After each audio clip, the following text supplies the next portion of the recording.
Good morning, good afternoon, good evening to all our listeners across the Zoom dome and around the world. You're welcome to the January 2023 edition of the African Literature Association Lecture Series. My name is Akin Adeshokon. I teach comparative literature and African cinema at Indiana University in Bloomington. And it's been my pleasure over the past 2.5 years, I think, almost 3, to coordinate this series with my colleagues in the Executive Council of the Association, especially Matthew Brown of the University of Wisconsin-Madison, and James Makoko of William and Hubbard College in Geneva, New York. The series began over 2 years ago, at the height of the COVID-19 pandemic that forced a global lockdown. But it was also an imaginative initiative suggested by the president of the association at the time, Gerima Negash of Ohio State University, and is that continued to receive the support of the Executive Council, particularly of subsequent presidents Mohamed Kamara of Washington and Lee University, and Gaurav Desai of the University of Michigan, who is our current president and a co-organizer of the series. The lecture series is meant to engage the members' intellectual and professional attention outside of the conference calendar, and it has had the benefit of opening literary studies up to other areas of the study of artistic expression, moving on to those fields in the humanities and the social sciences invested in the generation of knowledge in all spheres of life. That's our ambition.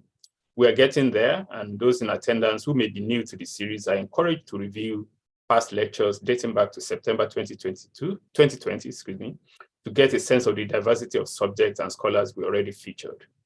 As always, we acknowledge the continued support of other members of the Council, as well as the larger membership of the Association.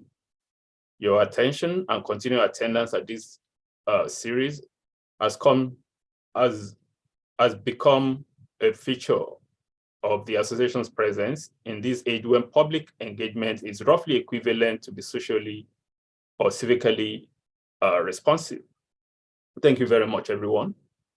Our guest today is Professor Lokangaka Losambe, author of the newly published Postcolonial Agency in African Diasporic Literature and Film, a study in global ethics, the book that we'll be discussing with us momentarily.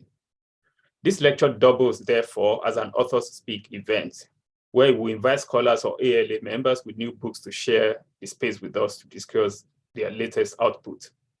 A past president of the association, Losambe is the Frederick M. and Fanny C.P. Course Professor of English and a former chair of the University of Vermont Department of English.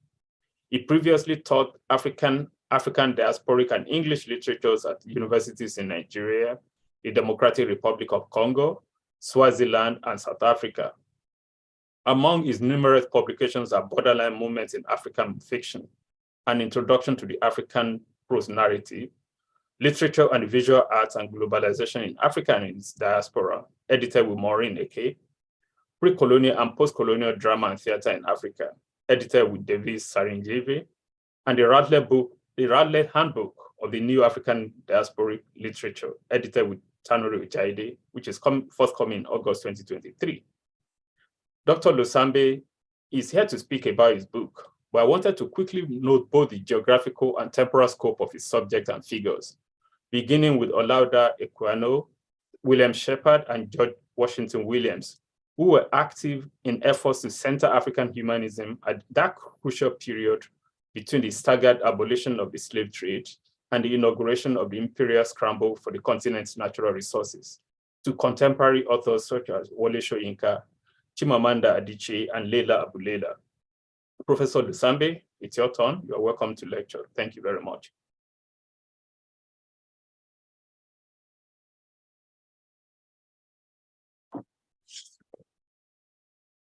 Thank you. Hello.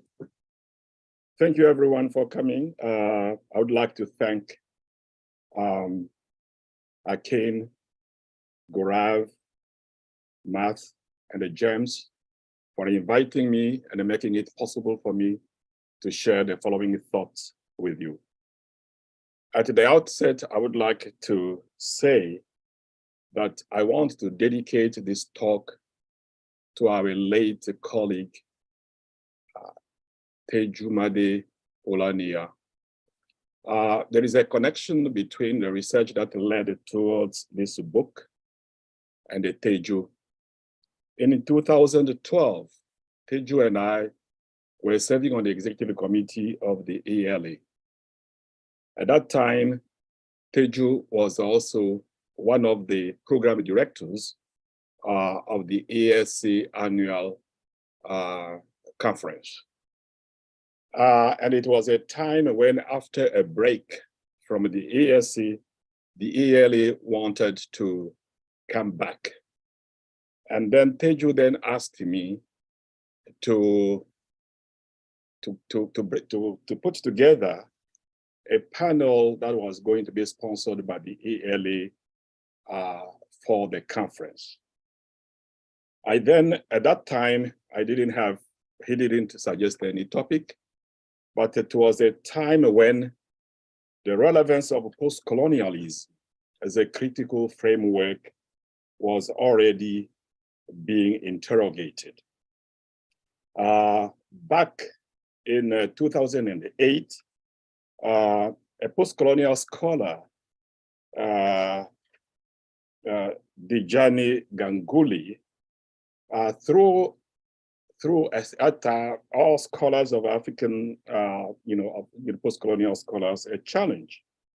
And this is how he framed that challenge at that point, because from there, it inspired me to organize, to then organize the round the table around the debates that the challenge generated.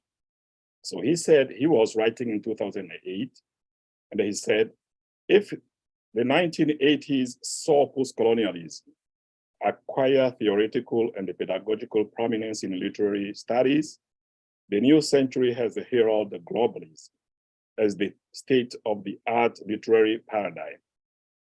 Quote, according to him, literary globalism for our age is envisioned in two ways: as a field of transnational production, circulation, and the reception of literary text, in a world radically transformed by high-velocity interconnectivity, itself a qualitative innovation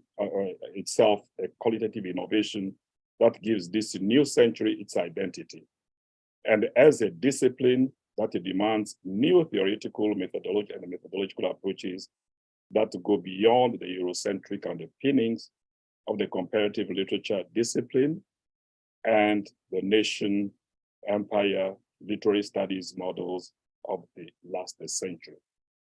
So in the light of that debate that was then started in 2008, I then decided to put together a panel that I entitled Post-Colonialism, Globalism, and African Literary Criticism, a debate. I then invited prominent scholars, post-colonial scholars, African literary critics, Olakule George, Eileen Julian, Ken Haru, Ato Quayson, Simon Gikandi, and Biodu Jefo. All of them came to the conference, except Ato, who couldn't come at the last minute, had something that held him back. The discussion that ensued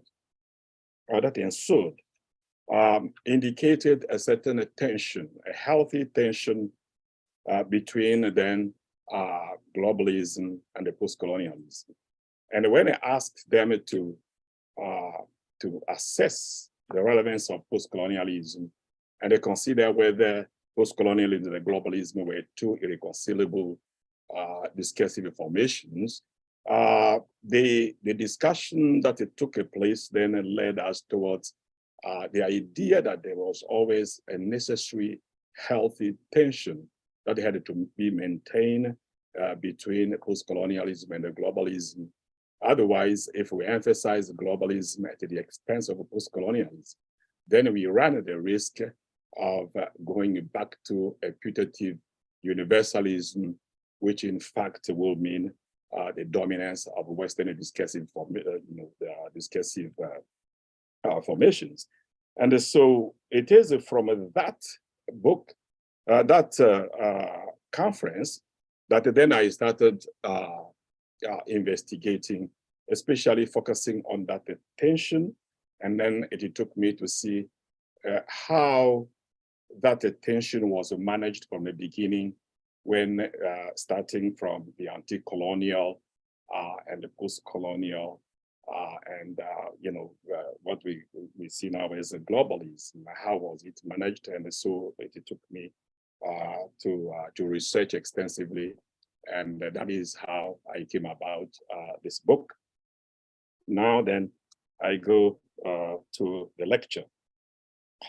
Assessing the state of world post-coloniality in 1993, in his book, Culture and Imperialism, the late Palestinian-American cultural analyst and literary critic Edward Said rightly affirmed, I quote, partly because of the empire, all cultures are involved in one another, none is single and pure, and all are hybrid, heterogeneous, and extraordinarily differentiated and monolithic.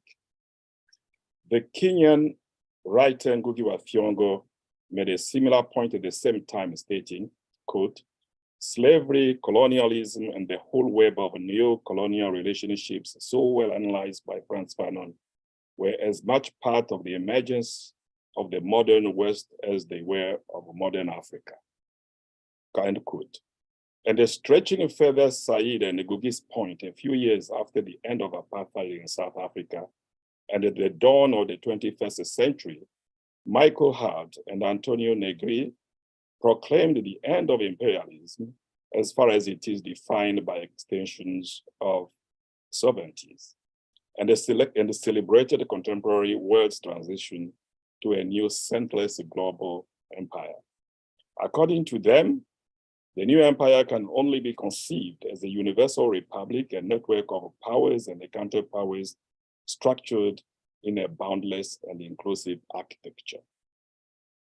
The new empire is therefore sustained by a constant liberating tension between, on the one hand, its normalizing socioeconomic, political, and cultural forces shaped by modern capitalist institutions like IMF, WTO, World Bank, multinational corporations, nation states, and on the other hand, its subversive deterritorizing forces made up of multitudes like Occupy Wall Street, Black Lives Matter, Public Square Movement, the Arab Spring, Women's March, Workers' Mass Protest, catalyzed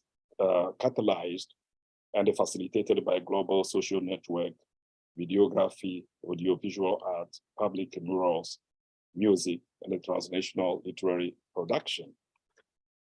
In order to understand the working of this global network of normalizing powers and subversive deterritorizing counterpowers, which shape and reshape contemporary subjectivities within and across national boundaries, a number of post-colonial scholars have suggested transdisciplinary critical approaches such as planetarity or planetary humanism, suggested by Spivak and Paul Gilroy, or dialectics, suggested by Kamau Braithwaite and later on Elizabeth Rowley, globalectics by Ngugi wa Thiong'o, critical regionalism by Spivak, and decolonialism by Walter Mignolo. Among the questions that these approaches seek to answer are, how did we get here? In other words, the global consciousness. Why are we still witnessing class, racial, ethnic, gender, sexual, and religious hostilities and injustices?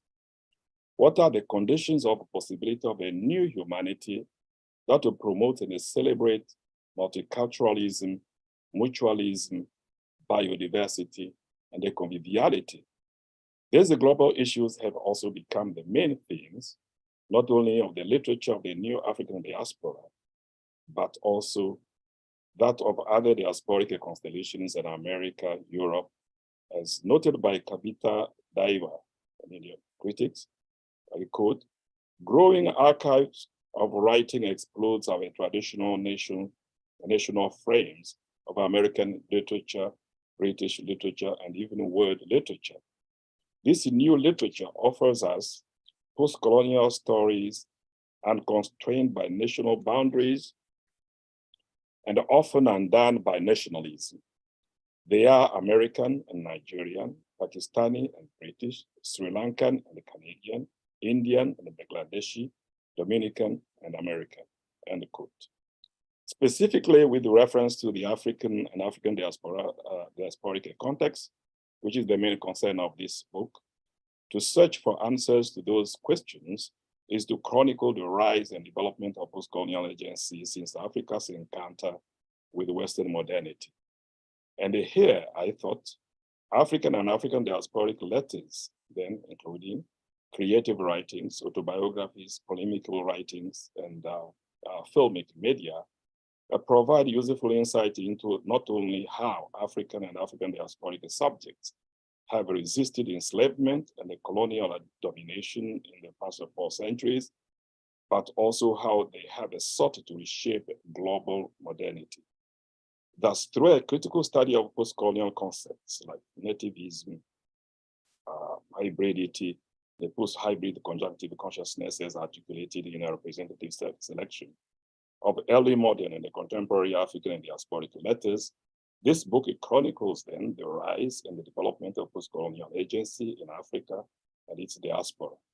The authors and the filmmakers whose works I examined in this book include Equiano, George Washington Williams, as he has mentioned, William Sheppard, Haile Gerima, Wole Soyinka, Dani Kouyaté, Abani, Chimamanda Adichie, Leila Aboulela, and Amma Asante.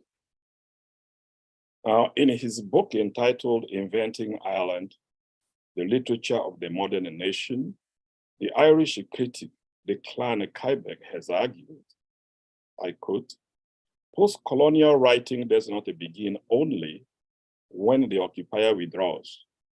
Rather, it is initiated at that very moment when a native writer formulates a text committed to cultural resistance, end quote. While I agree with Kuyberg that the post-colonialism cannot be said to be synonymous with the post-independence, I would like to extend his formulation by adding the sympathizing radical activists within the colonizing order as another subversive initiator of the post-colonial moment.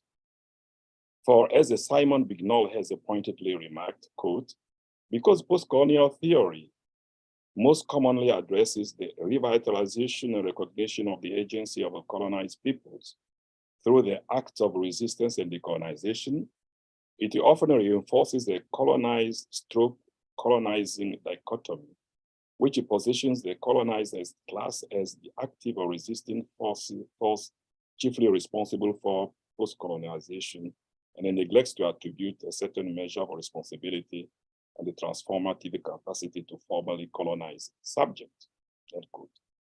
This view contrasts with Achille Mbembe's position. In his examination of the concept of a commandment as deployed in the colonial context, Mbembe blurs the distinction between the colonizer and the colonial, the official and the civil, and lumps all the colonial settlers into 2 types, the ruthless Hegelian and the shrewd Bergsonian after Bergson. He then leaves out the called the uncanny radical or liberal activist who frequently assumes the position of the oppressed natives' ally.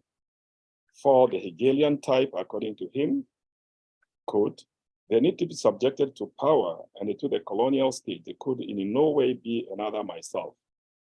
As an animal, he/she was even totally alien to me. His and her manner of seeing the world, her manner of being was not mine. In him, her, it was impossible to discern any power of transcendence. Encapsulated in himself or herself, she was a bundle of drives, but not of capacities. In such circumstances, the only possible relationship within her was one of violence and domination. At the heart of that relationship, the colonized could only be envisaged as the property and the thing of power. And quote, in view of the The Bergsonian type, however, according to him again, one could, as with animal, sympathize with the colonized, even love him or her. Thus, one was sad when she died because she belonged up to a point to the familiar world. In the Bergsonian tradition of colonialism, familiarity and domestication thus became the dominant trope of servitude. Mbebe's analysis of the relationship, and quote there. Mbebe's analysis of the relationship between the colonial and the native is somewhat, therefore, limited and limiting because it appears to be solely based on Transferian theory of Manichaeism, while ignoring his idea of post-violence disalienation as demonstrated, as analyzed in detail by Guillory and the Reconciliation. It also negates Spinoza's progressive concept of common notions and forecloses any possibility of what Judith Butler has called shared orientation towards the material world. And there we can see also Bignol and Young.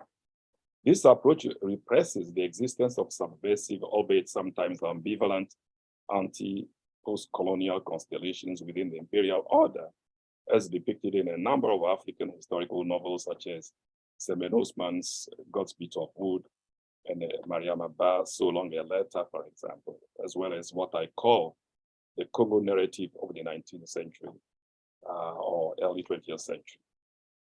In a God's Bits of Wood, for example, Dune, one of the railway workers involved in the 1947 anti-colonial strike in French West Africa, is surprised and puzzled by the support of the French Workers' Union for the struggle, contrary to his previously normative binary understanding of the Senegalese workers' strike as the struggle between Europeans and Africans, whites and the blacks. He now starts the process of deconstructing the colonizing order, saying, and quote, that's what he says, the character, "This business of help we've been getting from outside, I don't understand it. The support from the French unions, for instance. You have Europeans who have come all the way from up there just to break the strike. And then there are other Europeans who send us money to go on with it. Don't you think it's odd?" End quote. The only confusion here, I would suggest, disrupts the logic of oppositional Manichaean totality and point to the presence of a kindred subversive post-colonial agency within the colonizing French Empire. Mariam Abba also acknowledges the presence of post-colonial agency among the colonizing subjects when Ramatulaye, the main character of the epistolary novel So Long a Letter, proudly reminds her friend Aissatou, I quote, "Aissatou, I will never forget the white woman who was the first to desire for us a common destiny, to lift us out of the bog of tradition, superstition, and custom, to make us appreciate a multitude of civilizations without renouncing our own, to raise our vision of the world, cultivate our personalities, strengthen our qualities, to make up for our inadequacies, to develop universal moral values in us. These were the aims of our admirable headmistress. The word love had a particular resonance in her. She loved us without patronizing us, with our plate either standing on end or bent down, with our loose blouses, our wrappers. She knew how to discover and appreciate our qualities. By their common anti-colonial vision and action, both the French headmistress and the trade unionists in these two novels deploy themselves as strangers to their country's colonial desire on the one hand, and the colonized Africans' anxious desire to retain or reclaim cultural purity following their encounter with Western modernity on the other. Here, Usman and Abba effectively give a voice to the often silenced anti-post-colonial minority within the imperial order. The importance of such constellations of anti-post-colonial agents within the imperial order was prominent in the case of a number of American missionaries and the liberal writers who rose against the King Leopold Leopold's brutal invasion of the Congo in the 19th century and 20th centuries. The critical presence of these uncannily disruptive modern voices in the Congo space during the European powers scramble for Africa has recently been highlighted by scholars and the filmmakers such as Hodgard, Tim Jill, Matthew Stranded, and Joe Counts. What these studies have shown is that revisiting this colonial memory is indeed necessary for a sustained, productive realignment of a global colonial multitude against oppressive forces, whether corporate or cultural, in the 21st century. As Paul Gilroy has argued, in the 21st century, I quote, repudiation of those dualistic pairing, black, white, settler, native, colonizer, colonized, has become an urgent political and moral task, like the related work of repairing the damage they have so evidently done. It can be accomplished via a concept of relation, end quote. Western modernity's self-contradictions as it implemented its African colonial project outlined in the Berlin Treaty of 1885 engendered its alternative counter-narrative produced by alienated missionaries, radical public intellectuals, and a number of creative writers within imperial centers. For instance, outraged by Belgian King Leopold's systematic, selfish, brutal violation of all the provisions of the treaty, especially those guaranteeing the welfare of the indigenous population, freedom of religion, and the free access to commercial activities in the 19th century Congo Free State. Protestant missionaries like George Washington Williams, William Sheppard, and the radical writers like Mark Twain started questioning the self-professed ethical validity of European colonialism and American post-coloniality as a project of Western modernity. In so doing, they became strangers to Western modernity's normative, intolerant, exclusive order on the one hand, and the knowable, unknown indigenous life words on the other. In creating and occupying a liminal position between the two enemies, the colonizer and the colonized, the modern West and the knowable, unknown African other, these strangers can be described, to use the reader's term, as supplemental undecidables, who deployed themselves as ambivalent globalist agents. As Bowman has pointed out, quote, undecidables are all neither stroke nor, which is to say that they militate against the either stroke or. Their underdetermination is their potency. Because they are nothing, they may be all. They put to paid to the ordering power of the opposition, and so the ordering powers of the narrators of the opposition. Oppositions enable knowledge and action. Undecidables paralyze them. Undecidables brutally expose the artifice, the fragility, the sham of the most vital of separations. They bring the outside into the inside, and they poison the comfort of order with suspicion of chaos. This is exactly what the strangers do, end quote. With the reference to the Congo narrative emerging from the writings mentioned above, one can discern two types of modern strangers. The anti-colonial stranger like George Washington Williams and Mark Twain, and the pragmatic colonial stranger like William Sheppard, Samuel Lapsley, and William Morrison. The African-American journalist, politician, and explorer George Washington Williams traveled to the Congo Free State on January 30th, 1890. After a few months there, he decried the inhuman treatment of the Congolese people by the cruel colonial regime of King Leopold II in a protest letter to Leopold II. The letter caused a major stir in Europe as he called for an international commission to investigate atrocities committed by the Belgian king's regime in the Congo. Williams' letter was the first decisive protest against colonial brutality in Africa, and its tenor expanded the corrective narrative of modernity enunciated earlier by Equiano. The radical tone of William's letter was many years later reiterated satirically by the anti-imperialist American writer Mark Twain in his polemical work entitled King Leopold's Soliloquy, originally published in 1905.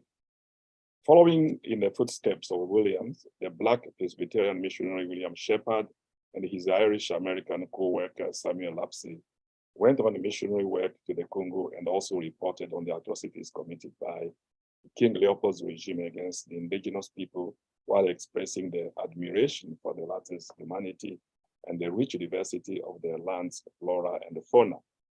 Because Sheppard, his wife Lucy, and other Black American missionaries enabled the indigenous population to develop a subjective post-colonial agency in the interstitial space between the encroaching Western modernity and their African local traditional practices, they positioned themselves as post-colonial pragmatists. This trend is reflected in their letters and autobiographical writings examined at length in part 2 of this book. This interstitial space between Western modernity and African life worlds, envisioned by Black American writers, missionaries, as the location of post-colonial African subjectivities later on became the dominant theme or a contested ground in the writings of African writers, from negritude movements to the realistic tradition of authors like Chimamanda Adichie, Wole Soyinka, and many others. And I have dealt with some of them in my previous book. In part 3 of this book, I examined Soyinka's play Death and the King's Horseman, and Dani Kouyaté's Keita as a representative articulations of the trend in the drama and the film. The conjunctive transnational consciousness articulating the writings of the so-called third generation African writers, now commonly referred to as Afropolitans, further foregrounds the importance of the same interstitial space mentioned above as the location of contemporary post-colonial African and new African diasporic subjectivities.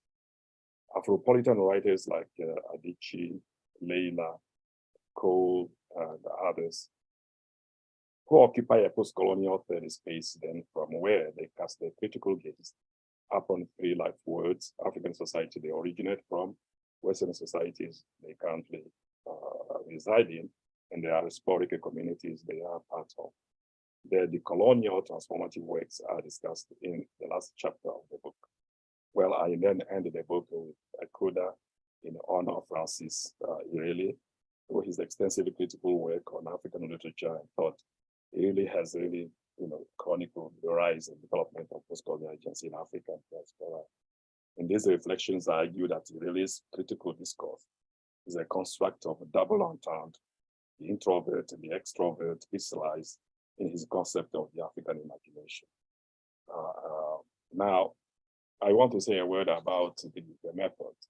All of those critical approaches, the one I thought was really addressing very much that attention I have just mentioned is Ngugi wa Thiong'o's global ethics. In a global ethics, then, Ngugi, it is global ethics that then in this book enables me to see the shaping of that post-colonial agency from a different angles, not only from the colonized, but also looking at how the colonizing space also produced those, became also a locus of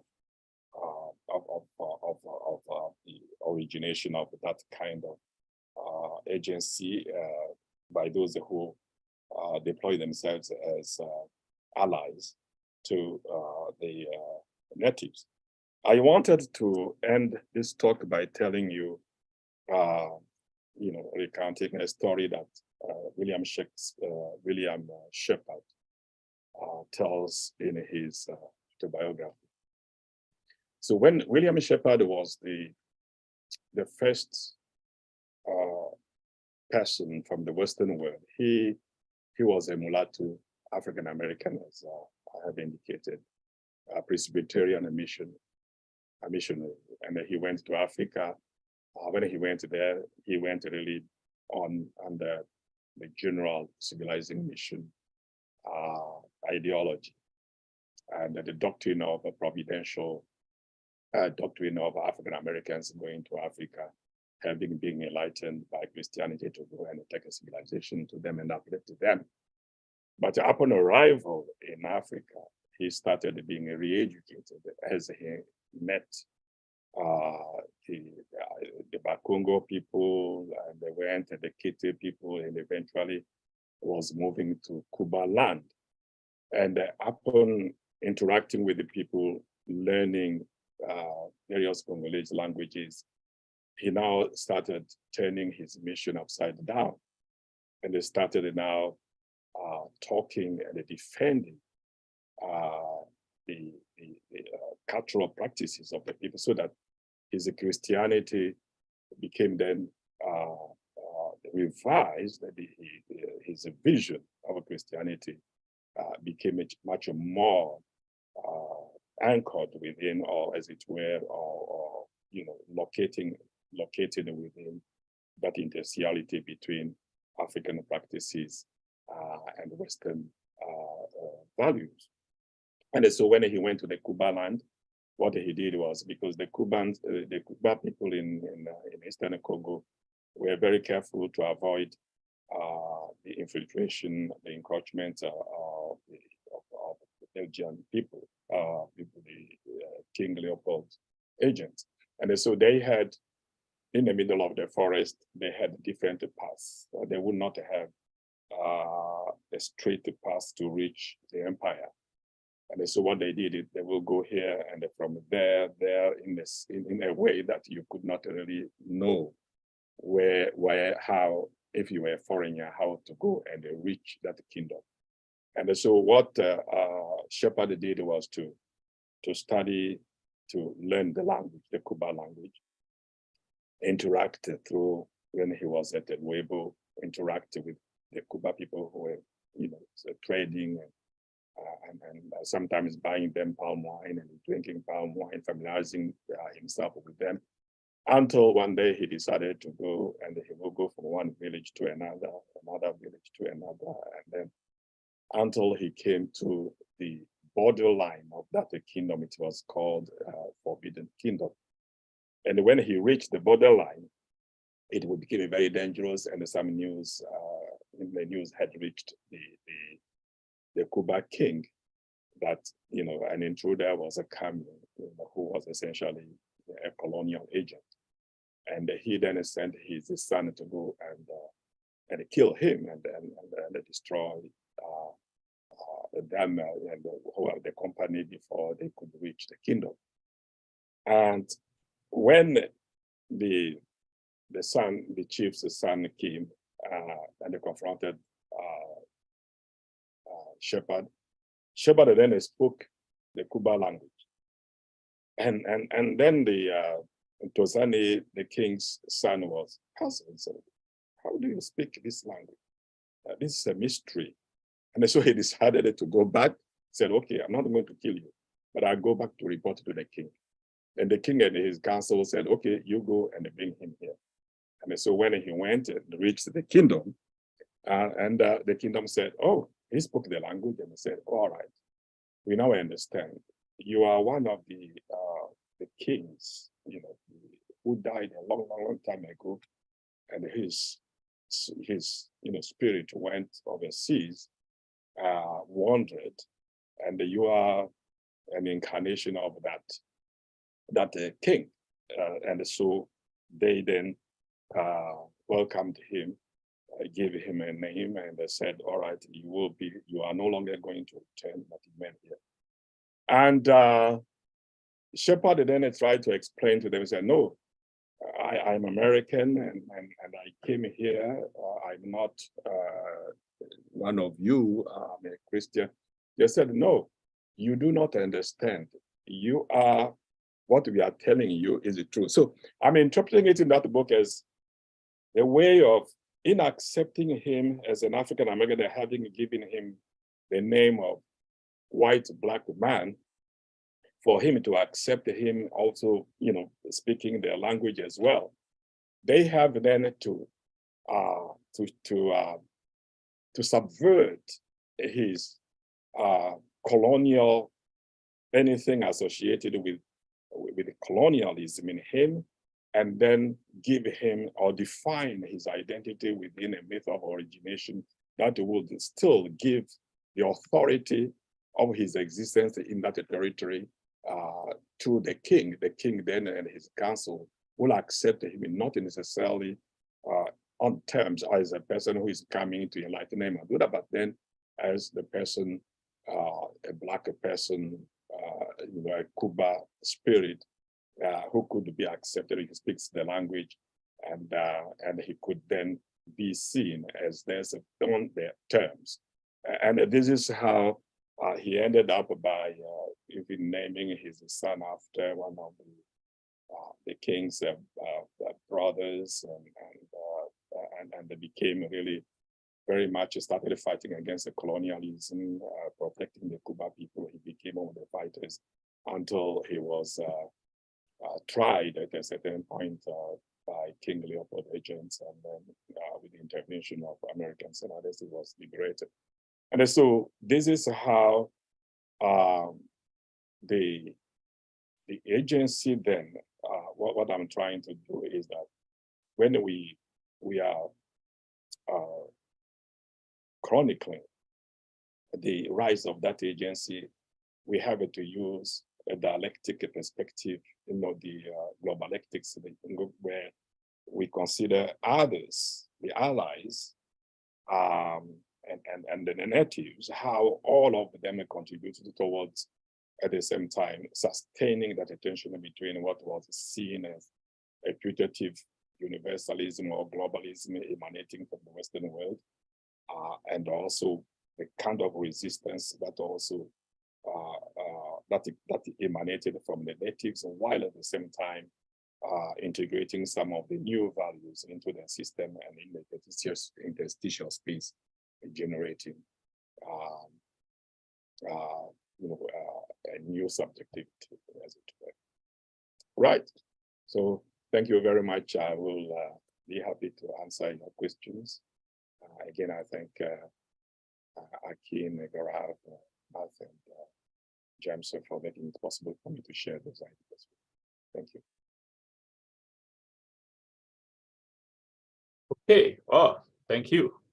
That's a very resounding note on which to bring this fascinating lecture to a close. Thank you very much. Quite interesting story. And there's actually, as I was listening to you, I was taking notes, and I have several questions, which I'm happy to always wait and have people in the audience pitching first. And sometimes while waiting for those questions, in order to keep things going, I can basically just ask one to set ball rolling, but I'm always happy to take the back seat. I'm generally moderate. And so thank you very much. This is really very fascinating, especially the coda, where you talked about relating Abiola Irene's ideas to the fascinating experience of George Washington Williams. Yeah, I thought that was fascinating because, I mean, we know so much about a later figure that is the model for Mr. Coates in Heart of Darkness, a much later figure. But I mean, we know about George Washington Williams, of course, because of his activism and the relationship between the Nigerian photographer, Ezekiah Shanu. That's right. These stories are always, they are known, but they are not as, they have not become as, how do I say it, as iconic or canonical as the story. I mean, Mr. Kurtz is Apocalypse now. He's become all sorts of figures for contemporary understanding of the European who goes native. The idea of a Black mulatto African-American freed person, in fact, born of freed people in the United States who actually goes to the continent and is claimed by them is not that well known. And so actually I want you to say a bit more about that, if you will, especially now to relate that to the story of Shanu, who, the photographer, because it was from the photography of that Shanu took of the those Congolese workers, King Leopold's agents caught their hands, and all of the both George Washington Williams and especially Mark Twain began to get ideas about the horrors of these things. Later to come to the hearing or the attention of Joseph Conrad. Yes. Okay, so that's it. So I guess that what I'm trying to say is that, can you talk a bit about that? Because Shano also makes a trip that's, given your own itinerary. It's your, his itinerary is similar to yours, although in reverse. You moved from the Congo, came to school in Nigeria, and that's right. So I mean, maybe you are in a sense the way the Congolese claimed Williams is the way Nigerians have claimed you or ought to claim you. So can you basically just talk about, because in fact that's also in the spirit of your book, this idea of sort of traversing different terrains and actually thinking in terms of identity in extremely fascinating transversal manners. Can you basically just speak to this? Yeah, very good. Relationships. Thank you. And it's very nice you have brought up that Shanu. Yeah. Shanu was a very clever, and you had a class of people, some of them came from Angola. And he went there almost like under the employ to be, the way there were some people who worked on the ships who went there, the crew from Sierra Leone and others. And the Nigerians, again, who were shipmen, because the Sheppard actually took care of many Nigerians when they started traveling, and the lapsly on those ships, when the Belgians would treat all the workers and the people, the colonized, the Congolese and the employees the same way, because they were Black people. And they actually were much more badly treated. And Shanu was the guy who, using his, as you said, the photo in manner that also Sheppard had taken pictures and the Kodak also before. But Shanu, realizing being an African and seeing the atrocities committed against Africans, and looking at the dehumanizing colonial oppression that was there, and that not many people knew, because what was known in Europe was the philanthropic idea of King Leopold II going to civilize people and bringing it while he was busy, stealing things, resources, ivory, rubber, and killing people there. And suddenly, this young man decided shrewdly to start to take pictures, to start taking pictures, and position himself as an oppressed while working for those people. And it is when he was discovered, you remember that he was killed. Yeah, that's right. Yeah, that way, and that was the same thing that even William Sheppard, they were threatened. They were all the time. Even white missionaries at a certain point separated, from them, treating them, and writing here that African Americans should not be going there. The only white missionaries should be going there, because they saw that whenever they went to that place, suddenly in an uncanny manner, they started then internalizing the plight that the colonial, the others as well, all of them is lumping themselves together and saying, no, we have then to do something. And so that is what then led to, as you're saying, those pictures, Kodak and others, to the Western world seeing those atrocities, and they're coming to a certain understanding that this project was not really what it was meant to be, the way it was, proclaimed. It's very good. Yeah. Okay, thank you. So just to stay on the same topic, but in a slightly more, in a much later time, can you say something about similar figures now from, so if you want the West, like especially in context of the crisis in the Congo in the 60s, where you had people, a figure like Conor Cruz O'Brien and Roger Clement.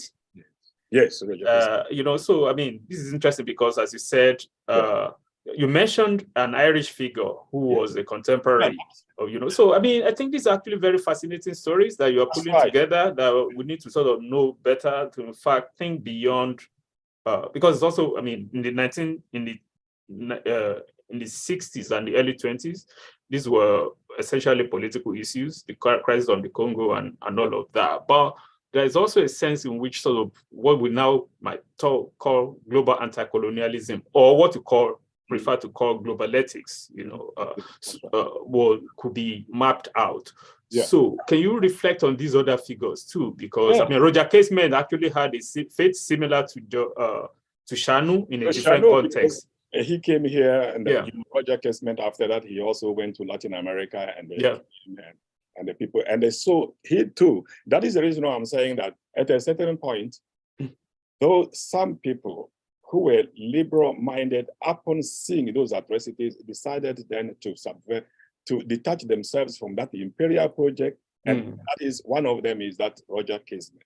Roger Casement and Joseph Conrad were there at the same time. In fact, the this man, George Washington, met Joseph Conrad in Leopoldville. They went to see the same doctor, and he called him a gentleman, a Russian gentleman, and that's how he called Joseph Conrad.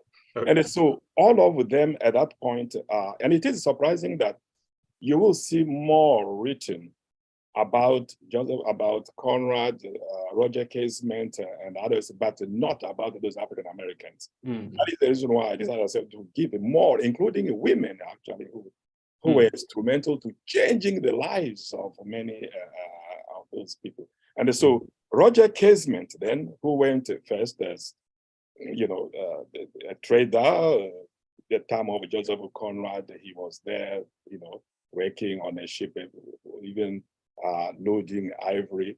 And later on, when he became a British Council officer, he turned against that project. And being an Irish, one important aspect, as you have mentioned, is that the Irish themselves, at that point, were being discriminated against. And so they came from that position. But later on, that he was hanged because of his collaboration with them against the British, and later on was accused of many other, including sexuality and others. But these are people who, at a certain point, discovered themselves, the humanity in themselves, upon interacting with Africans and seeing, Africans' humanity and deploring the inhumanity of the colonial project, that colonial desire, and they turned against and they ruptured that.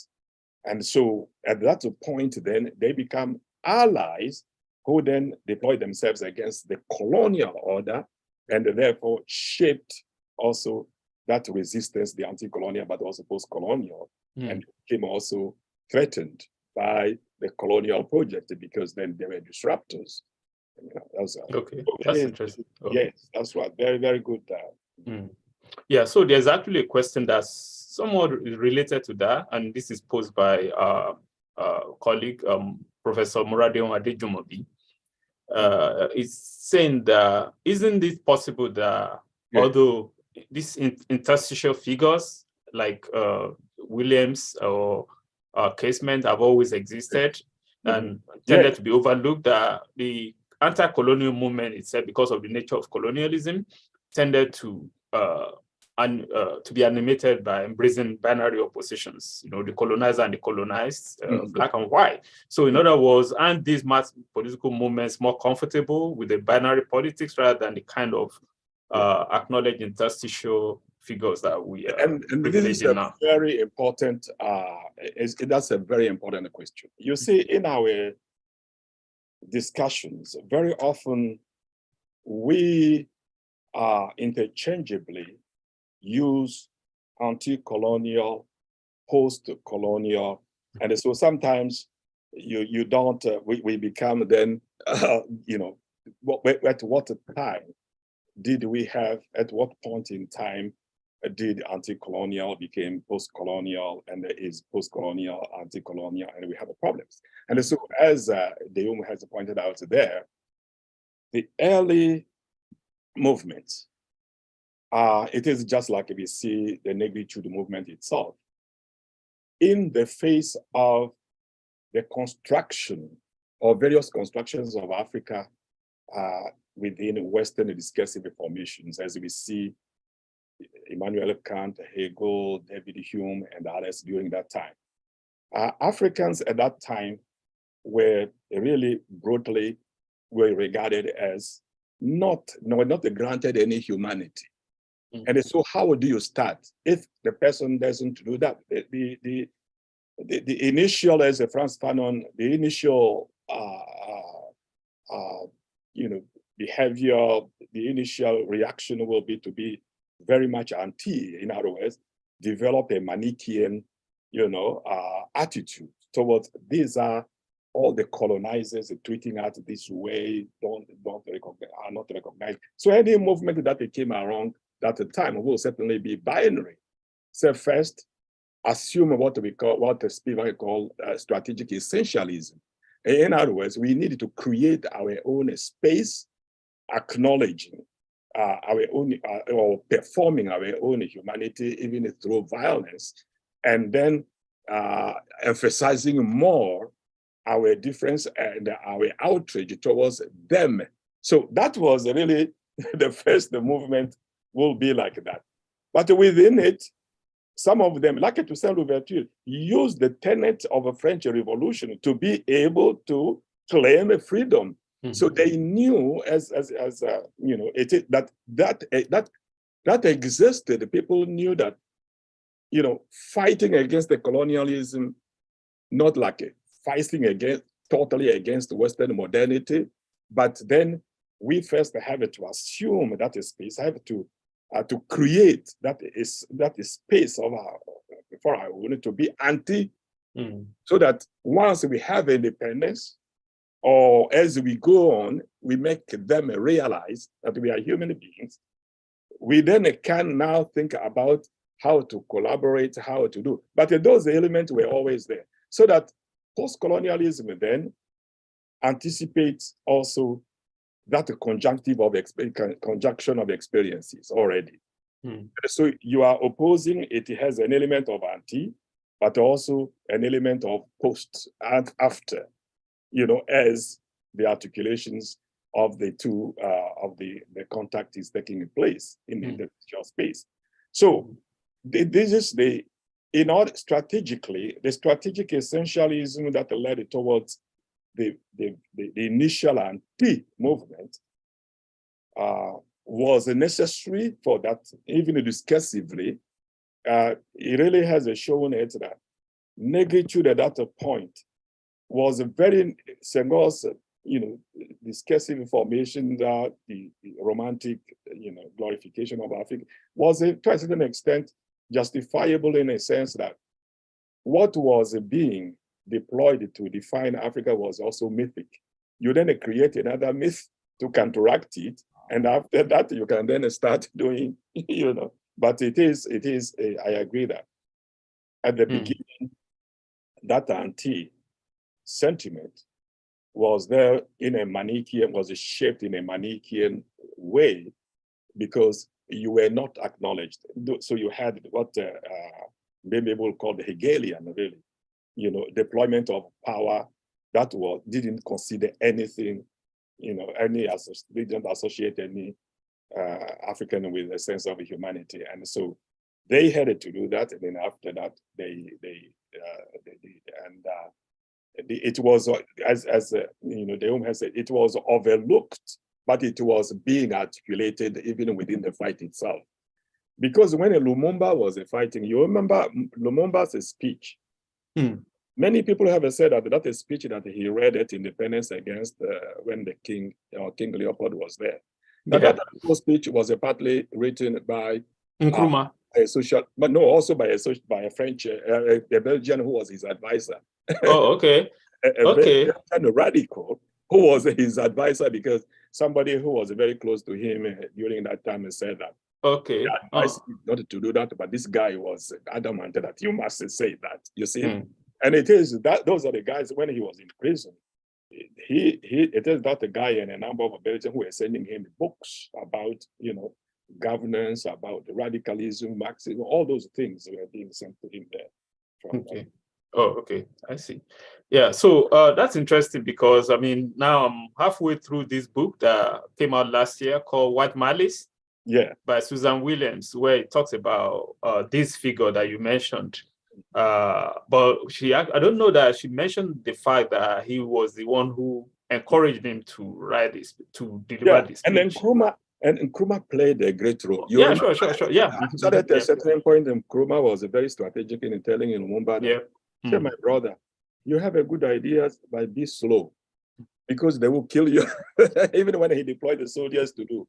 Yeah. And he and the Lumumba had signed already a document, uniting together, starting the African unity, and starting, a United States of Africa between Nkrumah and the Congo, standing that the Congo and the Ghana should be one country already. Yeah, that's right. Yeah. Anyway, all right. Thank you. This is fascinating. So, while waiting for other questions, I just want you to say a few things about the connection you make. Is a fascinating connection, I think, and I want you to speak about it to our audience, those who may not have read the book and who may not be seeing that kind of connection, because that's between Soyinka, Death and King Sosman, and Dani Kouyaté's Keita.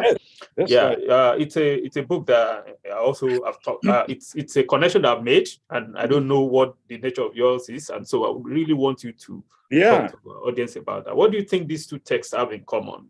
So that they have in common this. What I came across is when I read Death and King Sosman. And then Death and King Sosman, what we see is that death, just like Soyinka said that this book is about death. But death then it became space of a power contestation. And the power contestation then involving then we have the British, but also you have then Olaudah, the praise singer, and so the African, so you have the market, and you have the club, the European club there. And so, but then what is fascinating in that is that at a certain point, if you look at when we see Elisinoba, and so he's being urged to go and then commit death, as Wole Soyinka will put it, in order to save the people. And then at the beginning there, he says, yes, I'm going to do that. But then there is a certain, Soyinka creates a certain confusion in his own way of responding to Olaudah, but also to the praise singer. And so the praise singer will then say that, oh, now we are escorting him to go and commit death. But at a certain point now, he's interested in material things, instead of concentrating on the metaphysical, which will then, in that sense, liberate the people. And he says, I'm not going to fall. But then in his speaking, he's the one who brought issue there. And he says that, okay, early on in the text, he said, issue has slipped into the pot and we have eaten it, and now the market. And issue is, as we know, God of interpretation and also intersection and reconciliation.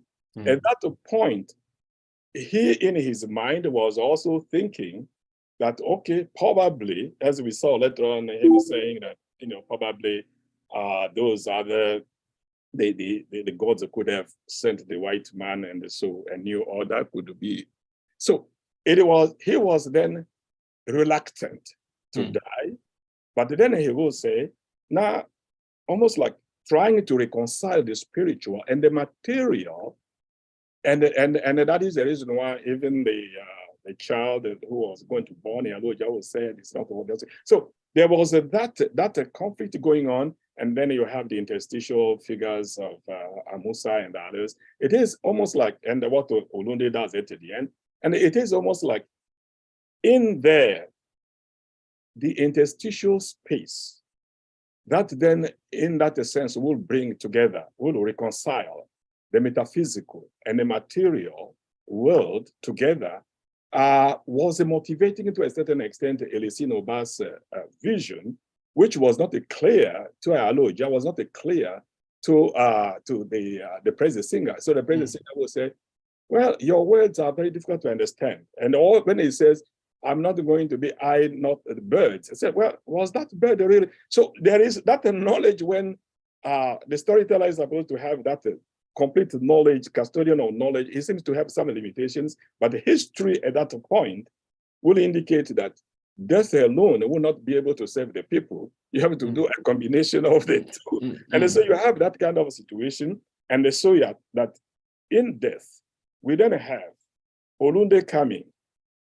And Olunde comes from Britain, we are told that he has already mastered the idiom, and he comes in a suit, and now he's going to commit suicide. When he dies in a suit, having committed and having studied medical almost like a healer. In that sense, he becomes then that his agency, he becomes the one who is now for grounding that interstitial space of the intersection of modernity or the cultural translation of African Yoruba tradition and the modernity, because he was also saying he was going to go back at a certain point, right? So he has that mastery, he understands, and in dying while performing a ritual, locating that agency within the Oyo space, but at the same time performing that cultural translation. And that is precisely what we have in Keita. Okay. So in Keita, you have a Mabo. Mabo, this is a child in on the one hand, you have a school, Western school representing Western modernity. And then you have Jeliba Kouyaté, who comes to perform that. And then at a certain point, say, well, you know, the school is teaching you a different history, and it is. I am going to teach you another history. And then suddenly the child is interested. So Mabo then, just as we have a desk there, Mabo becomes then the space of a power contestation between the school, Western modernity, and African tradition. The good thing is that in that encounter, Kouyaté is open to cultural translation. He says, you are going to school. Okay, that's good, go. And he will say, your mother, go. So you see that there, he's teaching Mabo in that space between the school and African tradition to locate his agency in between. And so at a certain point, what we see is, just like Olunde comes with a costume and having mastered the language and dies performing a ritual, so Mabo now becomes a storyteller, is using the story to tell to his classmates on not even at school or at home, creates another space on a tree, and that is where he's now teaching, narrating story too, and creating a new subjectivity there, a new space, a new modernity, which is really African modernity, at an institutional space between that. So that's what. Okay, well, that's interesting. Thank you. It's actually clearer now. And I, in my own case, I was thinking more in terms of the element of communication. Yes. That are not that are more figural rather than verbal. Yes, I was thinking about that moment when Sundiata was born. And somebody climbs to the top of the house and beats a drum. And then, a similar thing was going on in Delta and King Osman when the dance music was coming in. Yes. And they were asked Amusa, they asked Joseph, the houseboy, and he said, well, I'm confused about this. So I was actually more interested in the kind of grounded knowledge that people have of how information is passed before literacy or other than literacy. Exactly. So, I deal with it also briefly there. Okay. Talk about even the Joseph who will say the confusion is it is like, is somebody is dead or marriage. Yeah. Marriage, that's right. Yes, yeah, that's right. Yeah. Anyway, thank you. Yeah. So one other question that I had in mind where I was waiting for other questions was about Sankofa, for instance. Yeah. I mean, the story is, in a sense, maybe analogous to that of Sheppard. I'm sorry, Washington Williams, but in a different way. Can you talk? And it's a very well-known work. We know what Haile Gerima does there. Sure. Can you try to maybe break it down a bit for us? How you think that film plays into these other materials that you have, and if you, while you are there, if it's not too much of a stress, that's yeah, if you, and then because I'm just trying to, I mean, to see how even more contemporary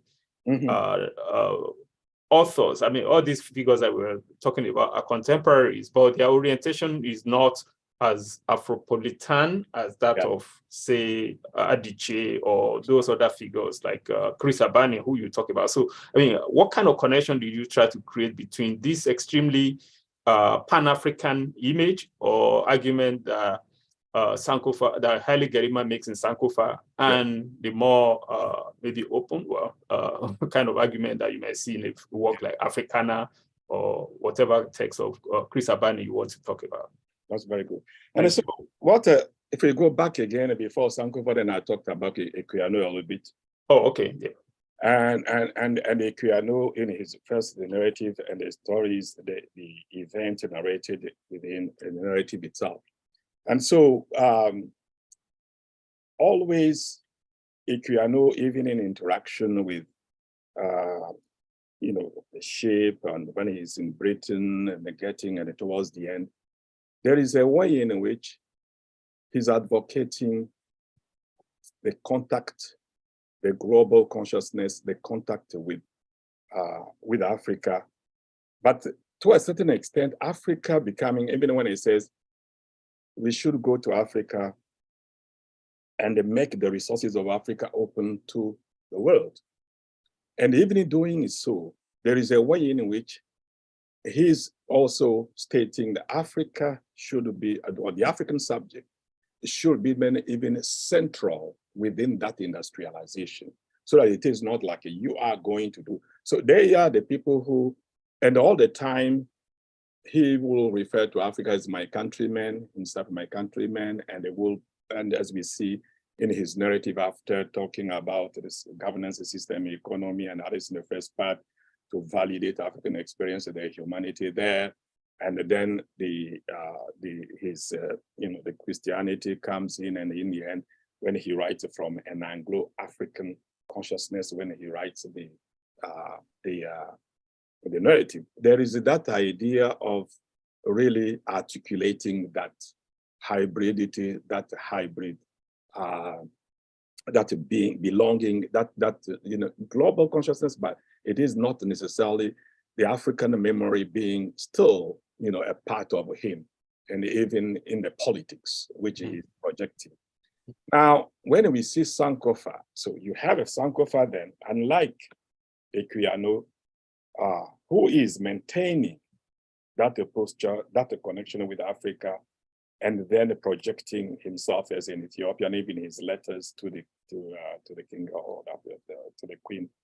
And then we have an African American who comes completely self-loathing, and comes now to the castle Mona, is controlled by the photographer representing West Modern, wanting to engrave a barrier between her and Africa, and she hiding completely behind the photographer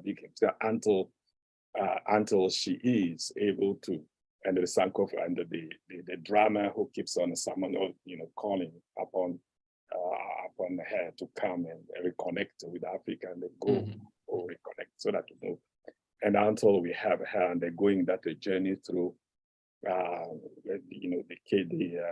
dungeons and others, the new consciousness comes. So we have now where Equiano ends, it doesn't translate into what Mona has become. Africa then has become an enemy to her. She now defines herself as, but then she comes, she undergoes this journey, and realizes the process that led them to be African American. And that is where you have then Sankofa, you have a Nunu, who is the carrier of African memory, at the caves and the hills, and that the space becomes, then you have, on the other hand, Father Raphael, who is assimilationist, who regards everything African as, devilish. You cannot, it's a savagery. And then you have Nunu, who wants also to say, no, you are Africans. So in between there, representing Sankofa, they then came to the cave, and the cave because the space are a new roots. I have to, as the old man says, we need new seats. The caves there. It says we need new seats, new people, new machines, and it fits from there that even the performance, the account is spoken, rituals are conducted, and they define themselves onto that space until the end, where even Joe, who was very much Father Raphael, but even Joe will ask Father Raphael, say, Father, whose son am I? And the Father Raphael will say, no, you belong to Jesus. You are ours, almost like Western modernity. Those people are. But in the end, when in knowledge, as just like a Kurds, knowledge came to him at the end, killing the mother, killing the Father Raphael, he takes the mother to the altar. And then after putting the mother there, you see the image of Madonna, of the Son of Jesus Christ there. And now he retreats to pray to both. At that moment, you have the thunder and others, African mythology, and the spiritual songs being played, and it being that, look, that is the new consciousness that is integrated, the consciousness of African American being born, and this is where the Mona will then will be thanks to Shango. Shango will use the herbs, the Sankofa bird that the father, and they will cleanse her even after Father Raphael has moved the things from her, and they go to the river. I said, run, run, run. It's in a rhizomatic manner identity that this is not, and that is how she turns into a subject to be able to kill the oppressor, and they go back there and reconnect with the Sankofa now, and then, but after reconnecting with Sankofa, she doesn't remain, within the Sankofa's space. She comes back, joins other African Americans, other African Caribbean, African Brazilians, and they are facing the sea, having reconstituted themselves into subject. Okay. Africa becomes no more a place, a distant place, and their consciousness then they now inhabit. Both of them have found and integrated the space. And so you have that kind of, to what extent then they are like Equiano at that point. They can then move forward. Okay, that's interesting. Well, thank you. Thanks so much. There's a question, we can take a couple of more questions. And I think, in fact, somebody texted me a question who was online, but for some reason dropped off. So I'll read that. But before I get to that, there's a question from former president, Beth Wiley, asking if translocation was important for creating the spaces of interstitial identities, going back to the question by Professor Adejumobi earlier. So the question is, Mark Twain was very critical, wrote this extremely fascinating piece that you mentioned, King Leopold's Soliloquies, to critique of Benjamin colonialism. But at the same time, in his fictions in the US, he was using a lot of racist tropes, calling people in works like Huckleberry Finn, darkies, and terms that we no longer use. So do you have to be outside before you have progressive, sensitive politics? Whereas while you are home, you can be as racist and as possible? That is a very interesting question. You do not have, because then, just as you said, Mark Twain never went to Africa. Mark Twain called himself anti-imperialist. But the paradox is, just like we see Joseph Conrad in the Heart of Darkness. On the other hand, Joseph Conrad went to the Congo and they could not stand. After 6 months, decided to leave because he couldn't stand the atrocities he saw committed. Now he writes a narrative. In that narrative, while criticizing the imperial project, the darkness of European colonialism. At the same time, the discursive in his discourse, you see the stereotypes are used at the same time. So this is the kind of a paradox that we see. That is why they are almost like ambivalent and decidable. But an undecidable is a person also who introduces features in the course of a progression of the discursive formation. And so he remained here, but he wrote at the moment when no other person would write that way amongst his contemporaries. But then when he wrote, as you said there, we will see some of the registers that will be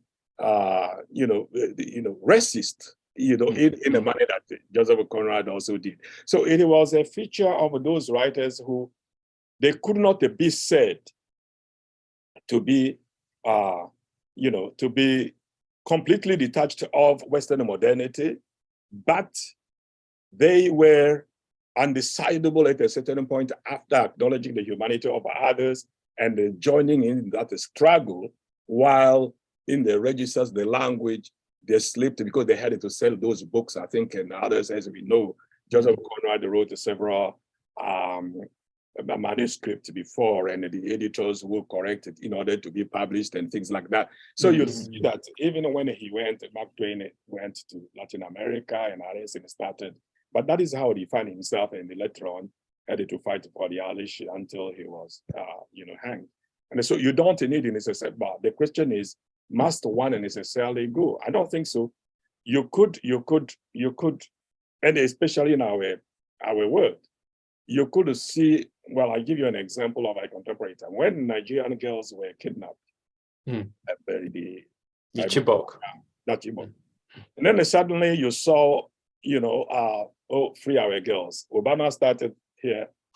Michelle Obama started it. And then suddenly we saw all over the world, in France, free our girls, free our girls. So that a consciousness that has become now part of our global consciousness has become, then you don't necessarily need to be in a place, but then you are animated by that humanity, global humanity that is post-colonial, that leads you to see others as human beings being oppressed by a system that everybody has to combat, has to fight against. And so that way, in our time, you don't need to be, there in order to appreciate the atrocities committed by a system against a group, for instance, or an individual.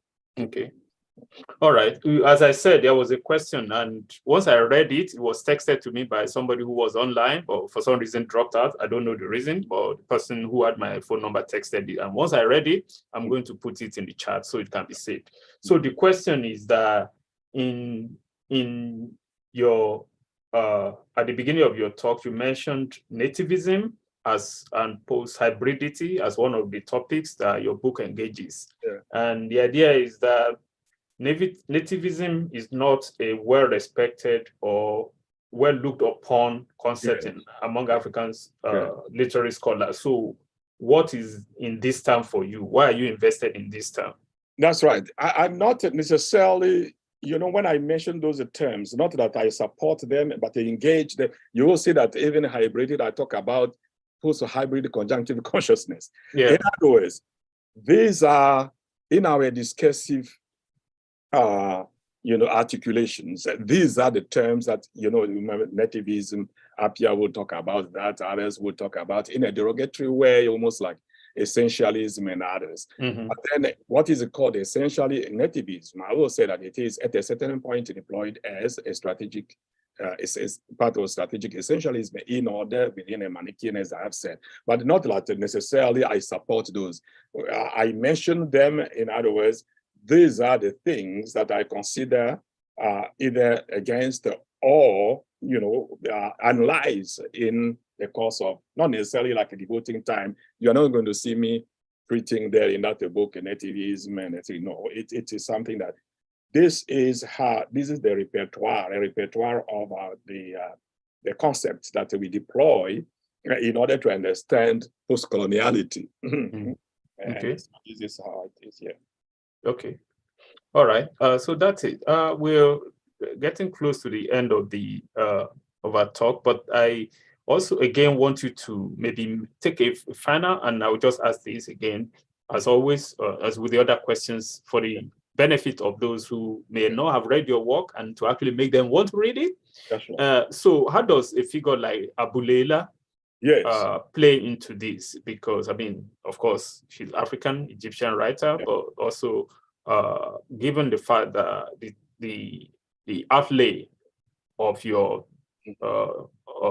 authors are mostly, if you want, equatorial. So I mean, what does that play into how you bring this author into your book? Yes, that's my own question. Yeah. Exactly. It is because of most of the time, really, you have Arab world. But you see, sometimes we talk from Africa, from Cairo to Cape. So we tended to ignore the fact that those species, they started as being a completely black species, usually for us. The kingdoms and others, and the people are still there. In Mauritania, in Algeria, the black people. In fact, those black people are still being discriminated against to a certain point. We have seen in Libya and many other things. And so what I wanted to do is also include a Sudanese, right? Because then this woman is Aboulela, is from Sudan, of course.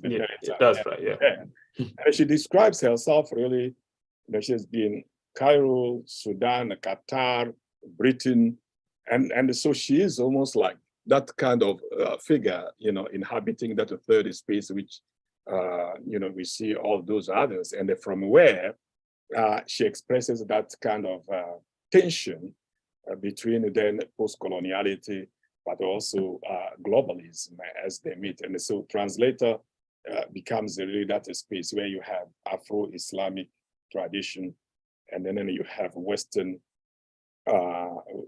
Western character who is trying to understand that, and then in trying to understand it, bring that dimension to re-educate the Western world that is now considering any Muslim as a terrorist. And this guy does, and suddenly you have Samar, this character, and then you have this university professor who is said by another character to be Orientalist, but not necessarily.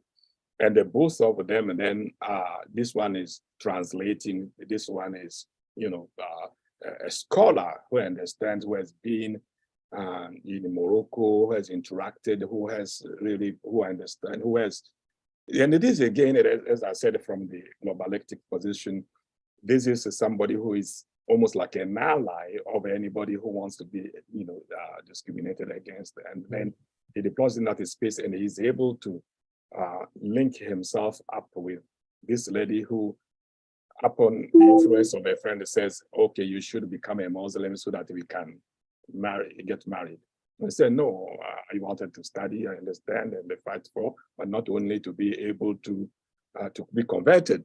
But if I have to be converted, it has to be on my own terms, And so eventually what we see is she leads this woman to understand that, you do not have to convert somebody to share that kind of a common orientation towards the material world, as Butler will say, Julius Butler will say, but that, look, we share many, to a certain extent, until Samak says, well, you haven't taught me more, and he too said, we have, and then in the end, they kind of, how they found a solution, even they get married, it is when the Islamic religion becomes, according to them, a religion that is not located to one space, and that is almost like everywhere, but not the kind of fundamentalist that that the Yasmin, another character, was suggesting. So they then became both,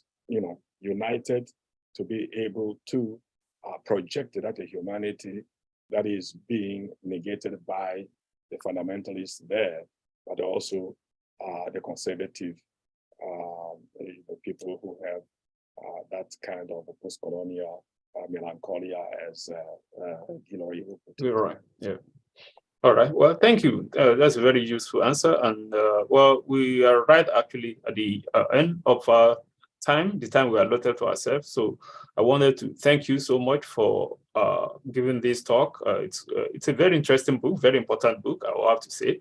And so hopefully we'll get to read it. Our audience who are here and those who subsequently come upon this talk will find it quite illuminating enough to go for your book, because as I said at the beginning, this is a book that brings together at least maybe 4 generations of thinkers, as activists, as writers, and it's really usually the kind of combinations we don't see these days. So thank you for doing it, and congratulations on the book.